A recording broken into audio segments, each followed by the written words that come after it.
Economista Jurado, buenas tardes. Para confirmar, ¿nos escucha bien? Muy buenas tardes, a vecinas y vecinos de Quito. Un saludo fraterno, cariñoso a Radio Municipal y a ustedes, Daniel René, qué gusto saludarles. Muy gentil. Arranquemos con esto, economista. Hoy en la mañana, el ministro de Energía, en una entrevista radial, aclara o puntualiza, dijo él, que el apagón no será de 8 horas. ¿Usted tenía claro que no iban a ser de 8 horas o solo nosotros le entendimos mal? Justo es un aspecto fundamental en temas económicos, la variable de la certeza o de la incertidumbre. Tener información poco clara, que no se dice con total frontalidad que estamos en un escenario crítico, que estamos en un escenario crítico o escenario de mantenimiento, por primero. Estamos en un escenario en el que vienen apagones continuos o solo este es un día de mantenimiento. Esos aspectos afectan mucho la certidumbre sobre las actividades económicas. ¿Qué empresario, sea este un gran empresario inversionista de Dubái, de Arabia Saudita, de Europa o de Estados Unidos, podría tener interés en invertir en un país como Ecuador que el Estado no garantiza ni las mínimas condiciones de generación y provisión de energía eléctrica? Primer aspecto. Segundo aspecto, para el pequeño productor, para el pequeño comerciante, ¿con qué certidumbre planifica sus actividades sin tener certeza con respecto al tema eléctrico? Entonces, Daniel, respondiendo a tu pregunta, hay un tema fundamental, el tema de la certidumbre con respecto a cómo se toman decisiones acá. Nosotros tomamos decisiones económicas todos los días. En el hecho, cuando existe más incertidumbre, la decisión es más riesgosa o no, no dejamos de tomar decisiones económicas y eso afecta en gran medida a la actividad. Estamos viviendo por un periodo donde existen muchas vulnerabilidades, muchos riesgos que afectan a la actividad económica, como los temas de seguridad. Y el tema de la falta de provisión de energía eléctrica y también de la información de si es un tema de continuo de 8 horas o de 2 horas o de 3 horas, afecta de igual manera todo lo que se refieren a expectativas económicas en el país, sea de un pequeño productor, de un mediano o de un grande o de un inversionista internacional. Fernando, muy amable, bueno, sobre todo por este antecedente que nos parece importante. Hay muchas cifras con relación a las pérdidas económicas que vamos a tener a partir de esta noche. Y claro, digo a partir de esta noche porque se ha establecido que para la próxima semana se tendrá también los apagones. Una de ellas es la Cámara de la Industria y la Producción. Calcula pérdidas por cerca de los 2.4 millones de dólares por cada hora que duren los cortes de energía eléctrica. Y hay mucha gente que se pregunta, ¿no? Dice, bueno, si esto ocurriera en el día, me imagino que la cifra se dispara, pero en la noche hay muchas empresas, fábricas, actividad turística, comercial, actividades que se desarrollan también con emprendedores y que ahora tienen que o cerrar o no abrir por la noche, porque realmente no vamos a tener las condiciones, sobre todo de seguridad. ¿Cuánto se calcula realmente que van a ser las pérdidas al hablar de estos apagones, Fernando? René, gracias. Coincido con las cifras de la Cámara de Industrias y la Producción. Podríamos hacer un cálculo estimando cuánto es el valor del Producto Interno Bruto en el Ecuador. El valor del Producto Interno Bruto en el Ecuador está aproximadamente en los ciento, perdón un ratito, estamos alrededor de los 118.000 millones de dólares. Si a esos 118.000 millones de dólares les hacemos por división simple, ¿no? Les dividimos para 12, les dividimos para 30, les dividimos para 24, nos sale una cifra de aproximadamente 13 millones de dólares por hora. ¿Sí? 13 millones de dólares por hora. Y si lo multiplicamos por 6, que es el tiempo estimado de no servicio de luz eléctrica, estaríamos bordeando unos 82.5 millones de pérdidas o de afectación a la actividad económica por cada rango de apagón que está proponiendo en estos horarios el presidente. Obviamente aquí hay que discriminar, no es lo mismo la actividad económica en los días, en las horas de sol que en los días de noche, pero para tener un estimado sería aproximadamente 13 millones por hora, mi estimado René. Vea, mi querido Fernando, y aquí va a ser importante Ujú. tratar de establecer cuál es la metodología. Yo recuerdo que una de las primeras veces que pudimos conversar con el economista jurado era precisamente a raíz del paro de octubre de 2019 y la cuantificación que se hizo. Bueno, el Banco Mundial y el Banco Central en ese entonces desarrollaron una metodología para calcular cómo se puede medir precisamente el impacto de movilizaciones, el impacto de decisiones sobre la economía. ¿Qué nos dice? ¿Qué variables se tienen que tomar en cuenta, Fernando? A ver, básicamente los volúmenes de producción que podemos tener un asociado que vendría a ser los volúmenes de ventas. Pero las ventas, cuando no se realizan, las empresas dejan de percibir ingresos, pero no dejan de tener la responsabilidad sobre los costos y gastos. Entonces ahí se produce financieramente para nuestro amigo pequeño productor, para nuestro amigo panadero, para Luis nuestra amiga Ochoa, confeccionista, Luis Ochoa es el amigo panadero que nos describió. nuestro amigo Luis Ochoa, por ejemplo. Él no deja de pagar arriendo, no deja de pagar seguridad, no deja de pagar servicios, los otros servicios básicos, no deja de pagar a sus empleados. Y ahí se produce el desequilibrio entre ingresos y gastos en los negocios y ahí se genera la pérdida en el bolsillo de la gente, en el bolsillo de las vecinas y vecinos que tenemos y que nos están escuchando, o que pueden ser entendido como las unidades económicas. Mucha de la actividad en el Ecuador se estima que cada 10 unidades económicas, 8 son pequeñas y medianas. Por lo tanto, son esas las que se ven más afectadas porque podemos dimensionar, las grandes empresas quizás tienen más acceso a crédito, tienen un capital mucho más nutrido, mientras que las pequeñas y medianas empresas viven de la actividad, hipotecando su patrimonio o todo lo que tienen para de sacar adelante su negocio. Ahí es el efecto de pérdida, ahí es el efecto donde la gente siente las verdaderas consecuencias de una crisis energética. Pero mucho más allá, y creo que esto es incuantificable, Daniel, René, amigos que nos escuchan, es la percepción que se tiene con respecto al país. Esa percepción negativa, inestable, de altísima vulnerabilidad, de escenarios inciertos, que acumulan elementos para ser un país lleno de incertidumbre. Y eso es incuantificable, Daniel. Oh, Eso es una pérdida de la reputación del país, tanto nacional como internacional. claro, yo no me quiero alejar y sí es importante analizar también ese tema con relación a cómo nos miran desde el exterior, pero es incalculable las pérdidas también tomando en cuenta que muchas de estas empresas y los mismos emprendedores pequeños han adquirido ya estos generadores de energía eléctrica tomando en cuenta las características que vivimos actualmente del clima y los anuncios que se han hecho también por parte de las principales autoridades del gobierno nacional y que realmente tiene un gasto. Esto no se recupera. Pongamos ejemplos de los pequeños, ¿no? Emprendedores o trabajadores que son parte también de actividad económica. Los grandes tal vez tendrán tal vez ese capital que está ya acumulado y que realmente podría solventar esta crisis. Pero ¿qué pasa con aquellos pequeños emprendedores o actividad comercial que se desarrolla en la ciudad y en el país? Pérdida y realmente recuperan luego aquello, tal vez algún tipo de ganancia o esa reactivación económica se queda, no sé si en términos económicos hay algún tipo de definición o en ese caso un término en los cuales se quedan ellos tal vez varados o tal vez en stand-by, bueno, que realmente les va a seguir perjudicando de aquí a algún tiempo más, Fernando.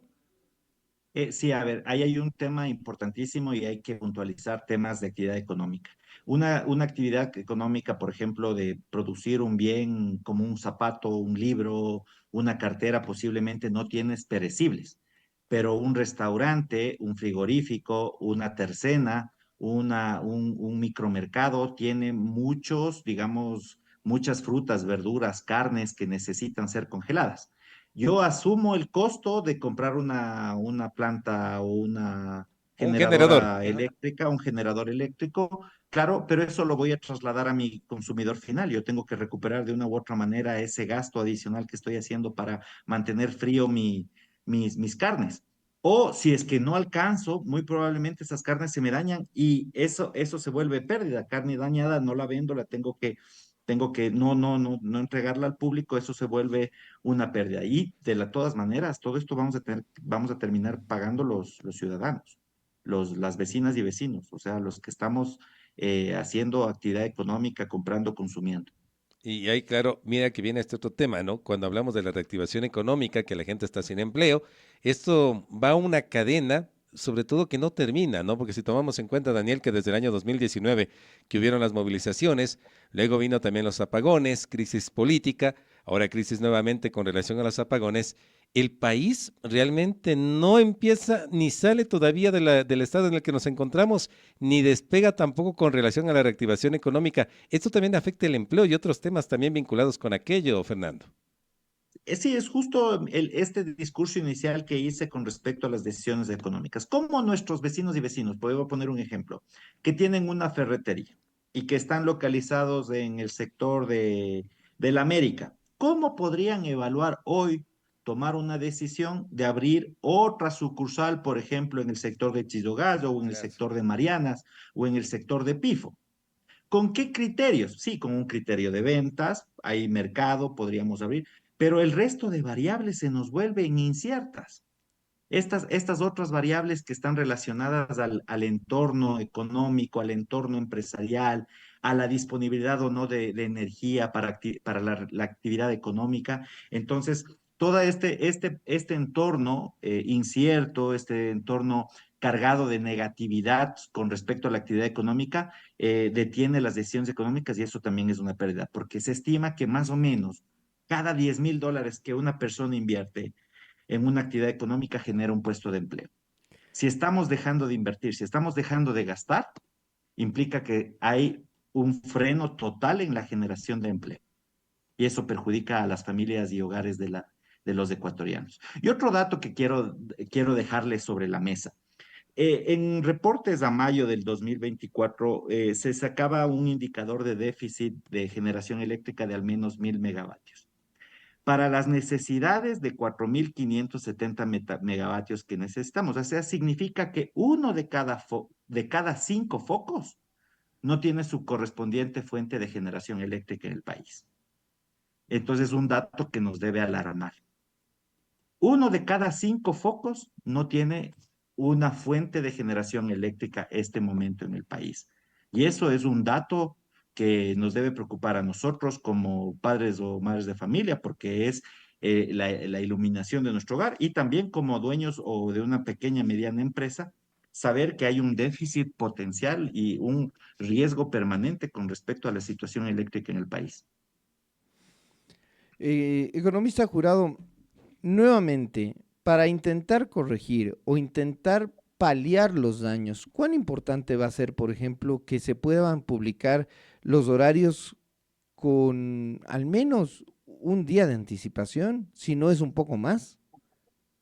¿Cuán- Ayudaría mucho para la planificación, la toma de decisiones, la organización de las empresas y que las empresas pequeñas, medianas, grandes puedan organizar su actividad económica, incluso la atención de sus clientes. Y también que el ritmo de la actividad de la ciudad, del país, se mueva en función de los horarios disponibles de luz. Pero eso sería muy bueno que nos anticipen por lo menos que nos hablen con uno, al viernes de cada semana nos anuncien cómo va a estar de lunes a domingo de la siguiente.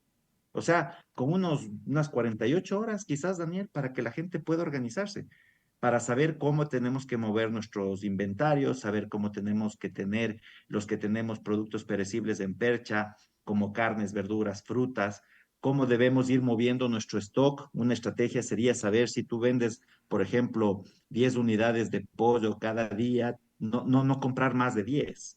O sea, ir nosotros también haciendo como una gestión administrativa de nuestro inventario en nuestras empresas para no sobrecargarnos mucho de un inventario que se nos puede quedar o no se nos puede dañar. Claro, y aquí también, Fernando, hay que tomar un aspecto que usted indicaba, ¿no? Dentro del primero, a nivel país, con cada una de las personas que se ven afectadas económicamente, porque se reduce también la capacidad para producir. Pero el segundo tema que usted se refería al inicio es el hecho de lo de afuera, es decir, cuando hablamos prácticamente de que las inversiones no van a llegar al país y tal vez marcarán una recesión establecida luego, tal vez con los cálculos que se haga por parte también de los expertos y que indiquen que realmente el país no desarrolla, se mantiene en recesión por este tipo también de eventos, de problemas que estamos atravesando, uno de ellos que tiene relación directamente con el tema que estamos hablando y que es con la generación de energía eléctrica. ¿Qué pasa con aquello? ¿Hay cifras tal vez o esperamos que termine esta temporada para evidenciar si el país todavía se mantiene en una recesión o podríamos caer en aquella o qué ocurre? No, no, evidentemente la actividad económica está con una tranca que no le permite avanzar o está...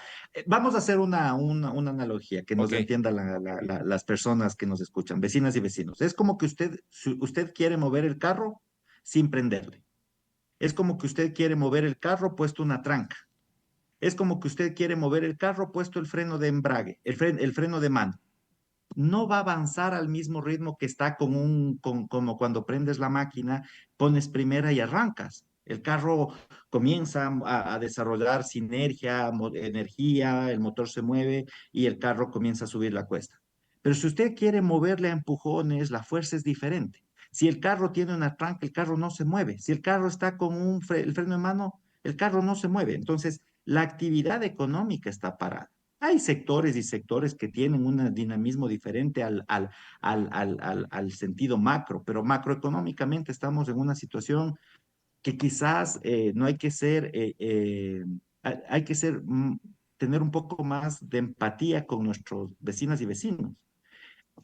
Sentimos desempleo, sentimos subempleo, sentimos un encarecimiento del costo de la vida, tenemos algunas dificultades económicas, falta de acceso a crédito, todo eso repercute en la actividad económica, en este sentido de recesión.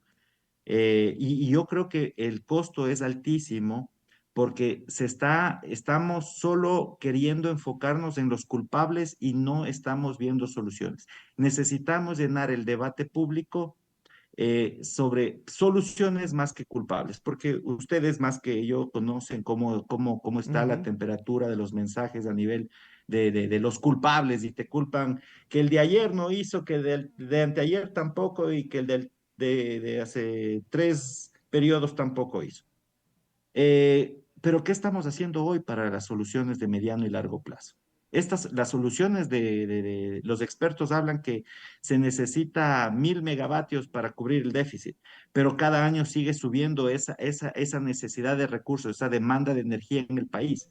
¿Cuál va a ser el plan de hoy en adelante que nos propongan las autoridades públicas para promover la generación de fuentes de energía, sean estas termoeléctricas, y de fuente hidrológica, eólica, geotérmica, la que corresponda, pero cuál va a ser el plan y cuál va a ser esa hoja de ruta que brinde certidumbre tanto inversionistas nacionales como inversionistas internacionales. Quiero agradecerle al economista Fernando Jurado, analista con quien hemos tratado de entender, bueno, más allá, insisto, de que se echen la culpa, de quién fue, que si esto fue culpa de Correa, que no, que esto fue culpa de Moreno, que más allá culpa de Lazo o culpa de Novoa. Esto no, la repartición de culpas creo que es hasta cierto punto una ligereza. El asunto es el planteamiento de soluciones. Gracias, estimado Fernando. Un gusto, Daniel, un gusto, René. Gracias, vecinas y vecinos. Un gusto y un placer saludarles desde la capital.